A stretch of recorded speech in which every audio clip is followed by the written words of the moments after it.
이력서를 한번 보면요, 대부분 다 화려합니다. 이력서는 대부분 이력서만 보면 전부 다 유능해 보입니다. 자, 그러나 그 서류만 믿고 사람을 뽑았을 때 실망하는 경우가 많습니다. 하이어를 해놓고 나서 조금 마음에 안 든다고 그냥 쉽게 파이어를 하고 그렇게 하기도 사실 쉽지가 않습니다. 그 사람을 겪어보지 않고는 참 알 수가 없는 것입니다.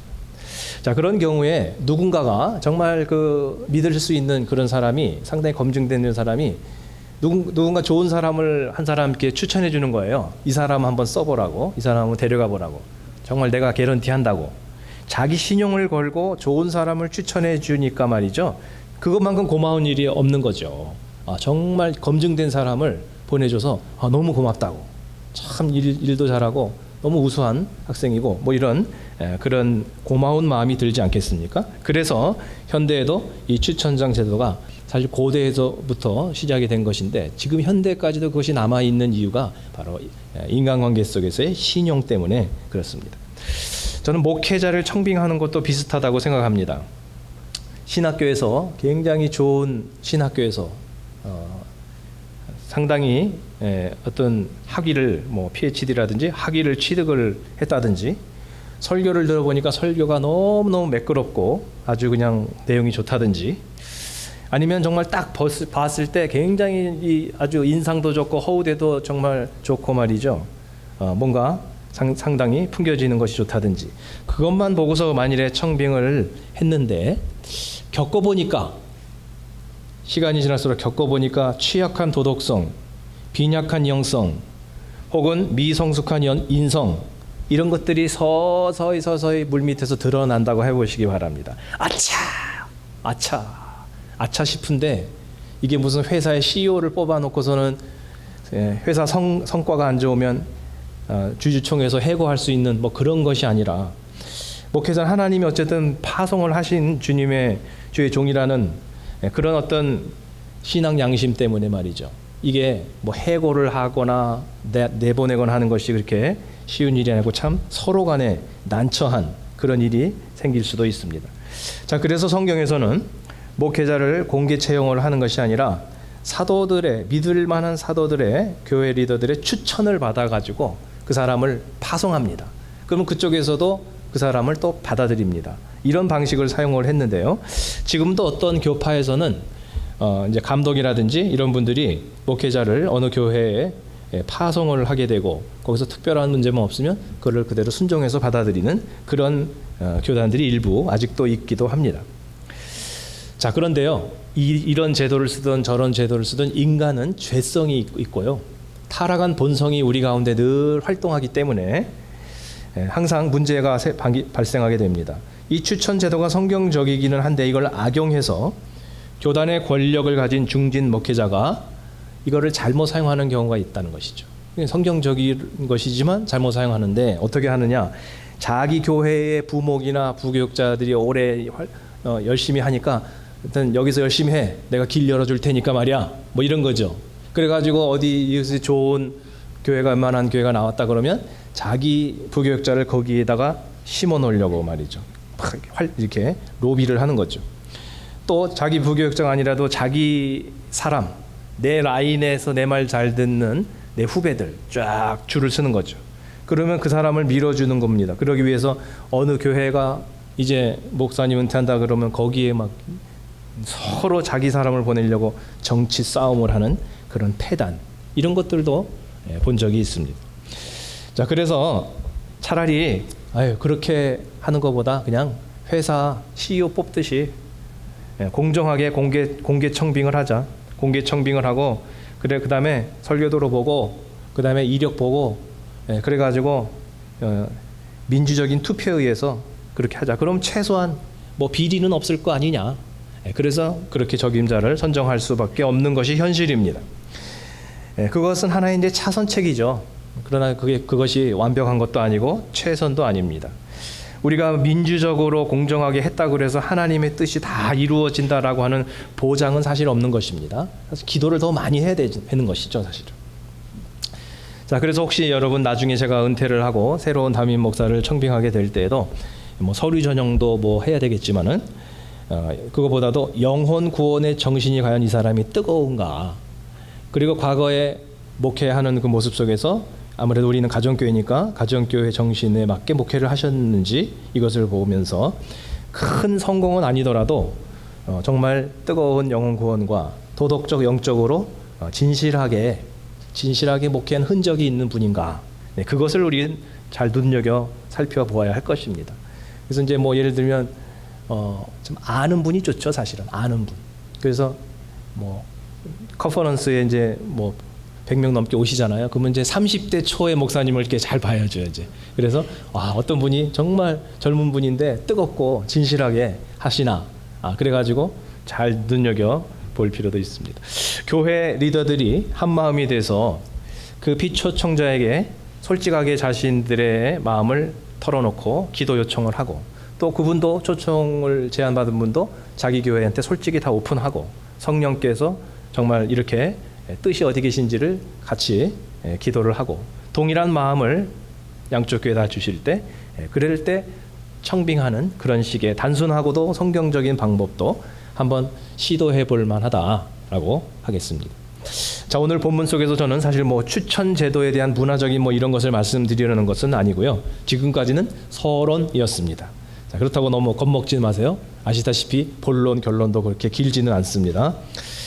자, 오늘 그 내용은, 본문의 내용은 사도 바울에게 있어서 그의 선교와 목회 사역에서 상당히 고충이 있었던 것입니다. 고질적인 어려움이 하나 있었습니다. 그것은 뭐였냐면, 과연 이 사도 바울이 대단한 건 알겠는데 정말 하나님이 인정하는 그 사도가 맞냐, 이거에 대한 의구심, 그것에 대한 도전, 이런 것들이 항상 있었습니다. 왜냐하면 사도 바울은 예수님의 12 제자 출신이 아닌 거죠. 제자가 사도가 되는 건데 사도 바울은 전혀 제자로 활동한 적이 없어요. 그리고 특히나 사도 바울은 불과 얼마 전만 해도 오히려 크리스찬들을 박해하는 그러한 일을 했던 사람으로 유명한 것입니다. 그런데 어느 날 갑자기 이렇게 다마스커스로 가다가 그냥 부활하신 예수님을 만났다는 거예요, 자기가. 그리고 거기서 자기가 사도의 사명을 받았다는 거예요. 자기가 받은 건데 이걸 어떻게 믿느냐는 거죠. 전혀 객관적인 증거가 없다는 것입니다. 자, 그래서 항상 이러한 사도 바울에 대한 의구심 때문에 그것이 발목을 잡고 늘 반대파가 많았고, 그것에 대해서 사도 바울은 사역이 매우 힘들었습니다. 자, 사실 사도 바울이 다마스커스로 간 도상에서 다마스커스로 왜 갔냐? 크리스찬들을 잡아서 죽이려고 간 거예요. 가다가 부활하신 예수님을 만난 거죠. 꼬꾸라졌죠. 거기서 회심을 했습니다.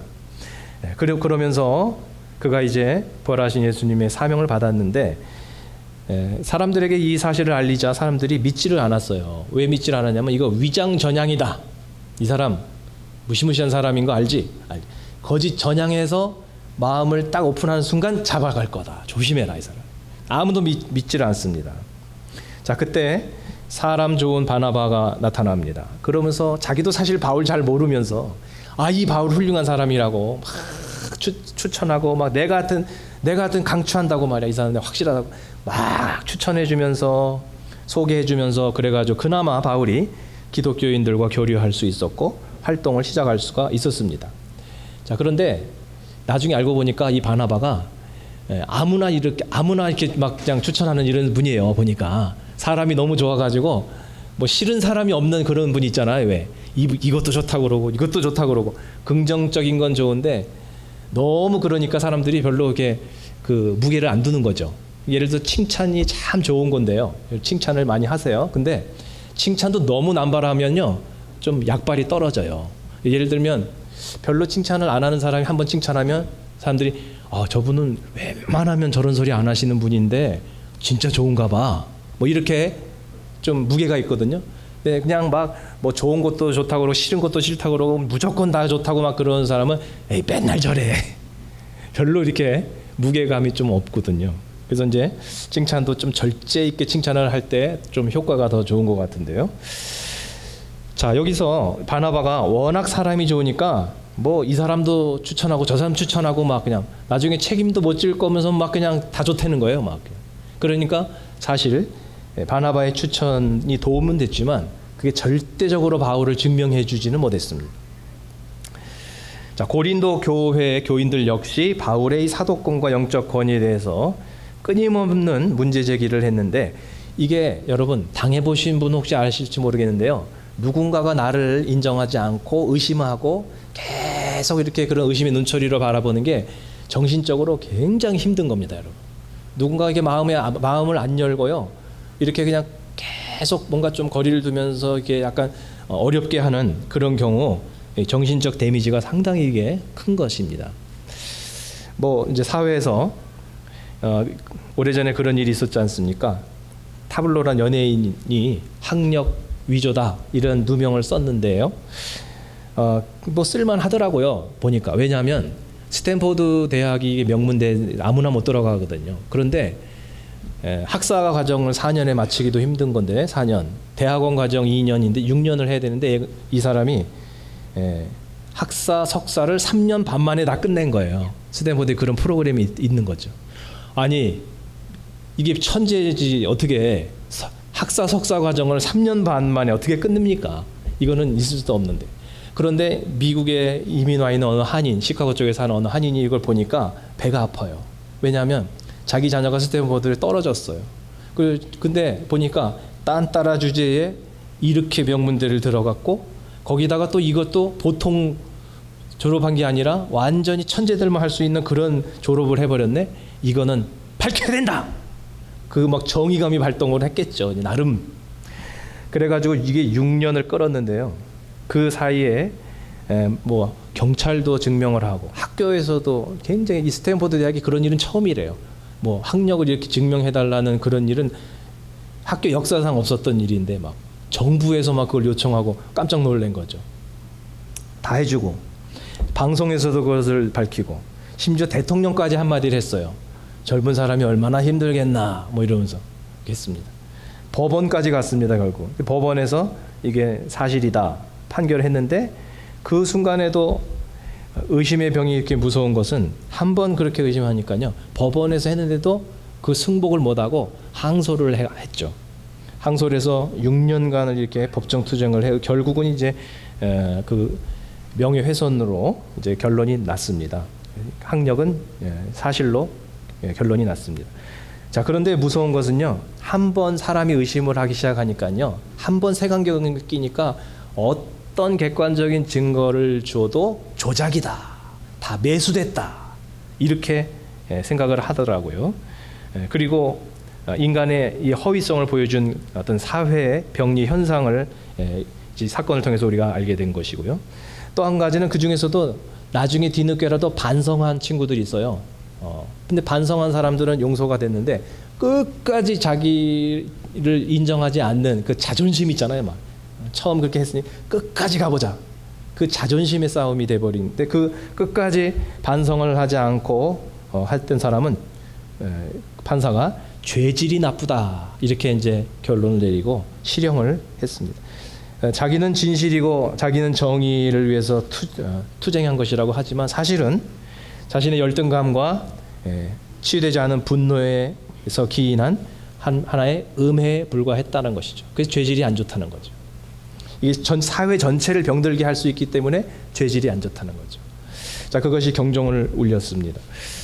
바울 역시 처음부터 끝까지 권위에 대한 도전을 받았기 때문에 정신적으로 굉장히 힘들었습니다.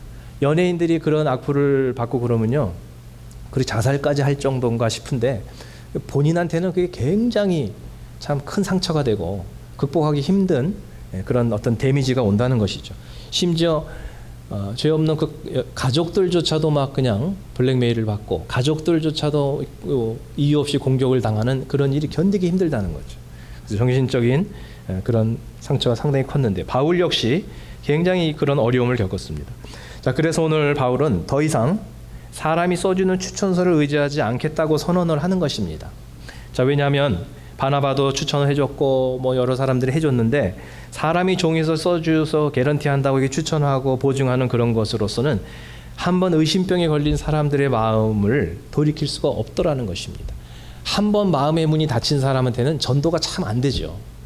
그래서 우리가 정말 사람에게 마음의 문을 닫는 상처를 주지 않기 위해서 굉장히 주의를 해야 됩니다. 9번 선행을 해도 한 번 마음의 문을 닫는 상처를 주는 그런 일을 하거나 그런 말을 해서는 안 되는 이유가 한 번 그렇게 되면 전도하기 참 어렵습니다. 자, 바울은 그래서 오늘 본문 2절에서 이제 종이로 쓰는 추천서가 아니라 새로운 종류의 추천서, 그것을 이야기를 하기 시작합니다. 자, 2절 말씀을 보시게 되면 너희는 우리의 편지라 그랬는데요. 새 번역에서는 뭐라고 했죠? 한번 읽어보겠습니다. 화면에 시작. 여러분이야말로 우리를 천거하여 주는 추천장입니다. 첫 번째 바울이 제시한 새로운 추천장은 뭐냐면 사람이 추천장이다, 그것입니다. 바울이 목회한 그 교인들, 그 사람들이 바로 최고의 추천서다라고 하는 것입니다. 3절에서는 그래서 고린도 교인들 향해서 당신들이 그리스도의 편지다, 그리스도께서 쓰신 편지다, 이렇게 말씀을 합니다. 이게 무슨 문학적인 시적인 표현이 아니고요, 실제적인 표현인 것입니다.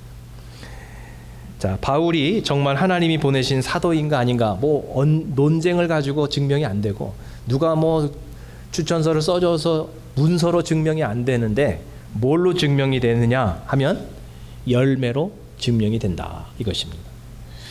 목회한 교회 성도들의 내적 열매를 보면 알 수 있다는 것입니다. 그래서 예수님께서도 거짓 선자를 어떻게 분별하느냐, 그들의 열매로 그들을 알지니.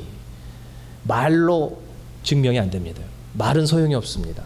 삶의 열매, 우리들의 내면에 변화된 성품의 열매를 봐서 증명이 되는 것입니다. 자, 그래서 여러분 나중에 천국에 가셔가지고요, 하나님 앞에서 여러분의 신앙을 평가받으실 때 여기 계신 분들 많이 칭찬받으시고 인정받으시기를 바랍니다. 왜냐하면 그래야 저도 덩달아 가서 칭찬을 받거든요. 강 목사, 뭐 목회 좀 했네. 오늘이 성교육교에서 올라오는 사람들 보니까 다들 괜찮네, 신앙이. 다들 수준급이고 말이야. 다들 칭찬받을 만해. 강 목사 목회 좀 했나 봐. 뭔가 저도 덩달아 칭찬받으니까 여러분이 칭찬 받으셔야, 인정을 드셔야 저도 칭찬받으니까 잘 부탁드립니다. 또 우리 교회가 과연 하나님이 기뻐하시는 건강하고 좋은 교회인지를 세상에서 어떻게 인정받을 수 있을까요? 요즘은 뭐 자기 PR 시대라고 하잖아요. 자기 PR 시대, 뭐 PR이 뭐 Public Relate적인데 대중을 향해서 자기가 이제 자기를 알리는 건데, 뭐 피할 건 피하고 알릴 건 알려라, 그게 PR이라고 그러기도 했는데, 광고 홍보지를 멋지게 뭐 이거는 정말 뭐 교회 얼굴이다 해가지고 전도지나 홍보지를 아주 그냥 뭐 칼라로 이게 코팅까지 해가지고 말이에요, 멋지게 해가지고 뭐 한글 영어 해가지고 쫙 해서 뭐 한 몇만 장을 쫙 뿌린다. 그거 보고 교회 온 사람 한 명도 없습니다. 한 명도 없어요. 물론 그것도 뭐 도움이 안 되는 건 아니겠지만요, 투자한 거에 비해서 사실 아무 성과가 없습니다. 자, 그것이 우리 교회의 권위를 회복시켜주거나 교회를, 이 교회 참 이걸 보니까 믿을만 하네, 그렇게 생각하지 않습니다. 자, 최고의 전도지는 바로 사람입니다. 여러분이 바로 뭡니까? 걸어다니는 전도지, 말하는 전도지, 바로 여러분들이 전도지고 홍보지입니다.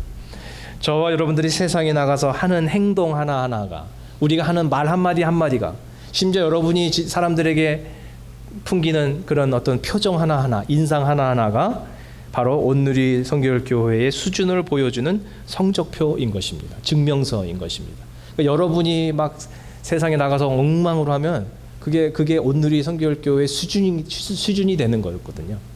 그래서 사실은 우리는 모두가 교회 홍보대사요, 우리는 모두가 공인이기 때문에, 전에는 그냥 뭐 함부로 막 뭐 화도 내고 함부로 말도 했지만 이제는 공인이니까 함부로 못해요. 내가 잘못하면은 하나님이 욕먹고 교회가 욕먹어요. 특히 뭐 목자 목녀쯤 돼 보세요. 막 화도 맘대로 못 내고요. 이제 전에는 그냥 막 따지고 싶은데 지금 뭐 못합니다. 왜냐하면 이게 공인이 됐거든요. 자, 그래서 우리를 알리고 증명하고 싶다. 그게 모든 사람의 자기를 알리고 증명하고 인정받고 싶은 게 우리 모든 인간의 본성인데요. 이게 억지로 되는 것이 아니라 바로 열매로 된다.